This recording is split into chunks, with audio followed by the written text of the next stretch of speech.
నేను ఆ గోదావరి ఏరియాకి ఫస్ట్ టైం వెళ్ళినా నా లైఫ్లో, అంటే ఈ సినిమా షూటింగ్ కోసమే. దానికి ముందు వరకు నాకు గోదావరి అంటే ఇప్పుడు కృష్ణా రివర్ ఇట్లా, గోదావరి రివర్ అట్లనే, సో ఇట్లా చాలా రివర్స్ ఉంటాయి కదా, అట్లా వన్ ఆఫ్ ద రివర్ ఏమో అనుకున్నా.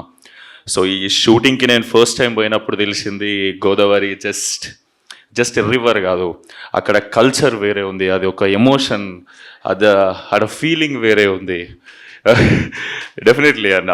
సో వాళ్ళు మాట్లాడే విధానాలు కానీ అంటే చాలా స్వీట్ అనిపిస్తుంది. ఇప్పుడు మనుషులు ఇందాక సుదర్శన్ అన్న అన్నట్టు ఎంత భోజనం పెడతారంటే, ఎంత మర్యాద చేస్తారంటే, ఏదో సూట్ కేసులో గుక్కినట్టు గుక్కేస్తారు మన కడుపులా.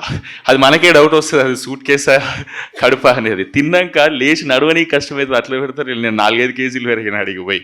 ఇవాళ రేపు చాలా మంది డబ్బులు ఉన్నాయంటే పెట్టేసి సినిమా చేస్తారు. మనిషి అట్లా కాదు, చాలా క్రాఫ్ట్ నేర్చుకొని దాని మీద ఇది ఏది ఎంత పెడితే ఏ స్కేల్లో వస్తుంది. అంటే ఫస్ట్ టైం తీసిన ప్రొడ్యూసర్ ఈ క్వాలిటీ, మీరు టీజర్ చూస్తే మీకు క్వాలిటీ మంచిగా అనిపించిండొచ్చు కదా అనుకుంటున్నా. సో నేను సాటిస్ఫై అయినా, నా సెకండ్ సినిమా ఇట్లుంటే బాగుంటుందని. ఆ రేంజ్లో తీసినందుకు thank you so much Abhinav అన్న.